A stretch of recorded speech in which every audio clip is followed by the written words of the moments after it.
Hi, I'm a film major who never watches any films, so I'm watching a new film every single day. And the film I watched today is The Virgin Suicide. So, of course, going into this, there's content warning for suicide, obviously, self-harm, um, uh, I would say abuse as well, and then some little bits of ableism. So, just that's what's in the film. So some of those are going to be brought up a little bit. So yeah, usually I have like a general idea of where I want to go when talking about these films, but I don't have one for this, so I'm just gonna rip it and hope that it goes well.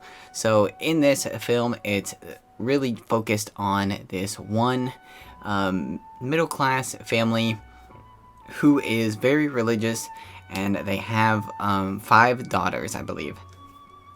And they don't let these daughters do much, they don't let them go out with friends. They don't really allow friends to come over unless it's like a family setting, right? It's if you have a friend coming over, they're interacting with the whole family. We're going to do something the whole family does together, we'll play a board game, we will watch TV. You guys won't really chit-chat much, and that's going to be that. There's no kind of individualism for these people, these children. All their lives are very controlled by their parents, which is something that's really normal, or at least was very normal in Christian and other religious circles. And so it just shows that a lot. Obviously, they don't bring religion into the film a whole lot. It's just kind of it's just a blanket over it. It's it's there. They go to church, they pray before they eat. So they don't really bring it up. They don't say oh, that's a sin or whatever. But it's just a kind of a blanket to generalize, and so you understand the family dynamic that's going into it. And the film is all about how one of the middle daughters really deals with this more than anyone else, because the youngest daughter, who is 13 at the time, actually commits suicide. She has an attempt before that she fails from, but then she attempts again and is successful later on. And this isn't really spoilers because it's the first 10 minutes of the film, but you really see how small towns talk about these things, how mental health is kind of viewed as a joke, and even when people try and take it more seriously, the amount of seriousness that they talk about is oh, well, we didn't want to make our anti-suicide pamphlet yellow because we thought that would be, too happy, but we didn't want to make it red because that's obviously not a happy color, so we went with something like a green. And that's about the seriousness that it gets taken with. So you really see just how kind of not allowing these kids to be who they are and be themselves just kind of ruins them and just rips them apart and tears them apart. It's really kind of horrifying to watch, because they find their little joys, their music that they listen to, the books, the small times that they're able to hang out with friends. And the whole film is just really about how these kids continue to spiral downwardly because they have no other direction to go. They keep reaching for other things that they're interested in and ways to be themselves, and that gets buried every single time. They always feel like they are drowning. They feel like they can't breathe. And so when you can't go up for air, the only other place you can go is down.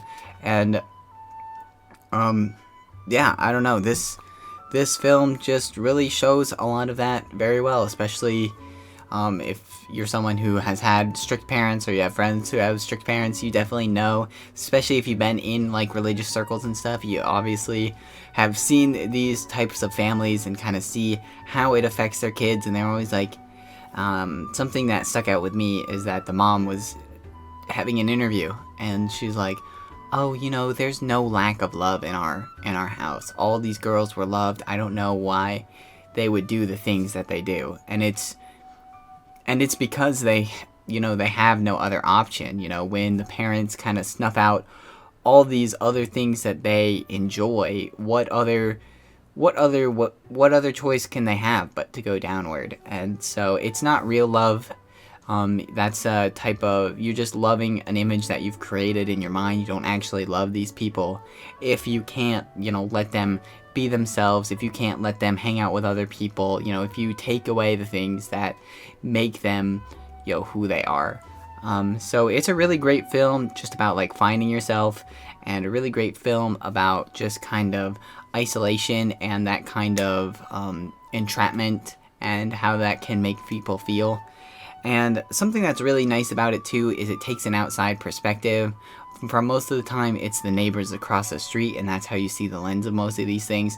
So you don't have to like experience firsthand like what these girls are going through. You don't have to, it doesn't put you in those kind of situations where you might, be triggered watching it or something, right? Because I grew up in a very similar kind of situation, and it was very nice just to kind of have like an outward look at it instead of like following one of the girls' journeys, and just, seeing it through her lens, because that could have been very like traumatic and stuff.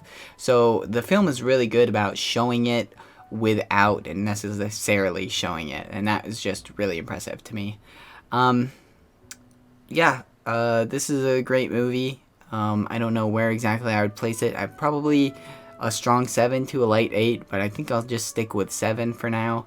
It's a really great watch. I was gonna say it's a fun watch, but it's not really that much fun.